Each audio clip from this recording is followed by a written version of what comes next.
ഇന്ന് നമുക്ക് പൂരി എങ്ങനെയാണ് ഉണ്ടാക്കുന്നത് നോക്കാം കേട്ടോ.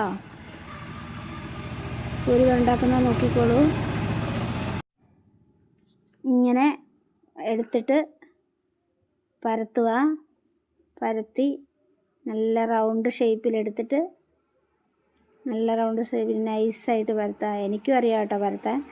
ഞാനും ഇടയ്ക്ക് സഹായിക്കാറുണ്ട് തിരക്കാവുമ്പോൾ. കുട്ടികൾക്കിപ്പോൾ ലീവായതുകൊണ്ട് അവരും അത്യാവശ്യം സഹായിക്കുന്നുണ്ട് കടയിൽ പോകാനുള്ള. പിന്നെ ഇങ്ങനെ പരത്തിയിട്ട് ഇങ്ങനെ വെക്കും. ഇതിനകത്ത് നിന്ന് ഓരോന്നെടുത്ത് എണ്ണയിലിട്ടെടുക്കുക. അങ്ങനെയാണ് പൂരി ഉണ്ടാക്കുന്നത്. പിന്നെ അത് കുഴയ്ക്കുന്നത് ഇനി ഒരു ദിവസം ഞാൻ കാണിച്ചു തരാം.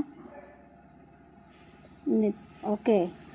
അപ്പോൾ എല്ലാവരും ഇത് വീഡിയോ ഇഷ്ടപ്പെട്ടെങ്കിൽ സപ്പോർട്ട് ചെയ്യണേ. ഇന്ന് രാവിലെ പൂരിയും പത്തലും ദോശയും പൊറോട്ടയായിരുന്നു ഉണ്ടായിരുന്നത്.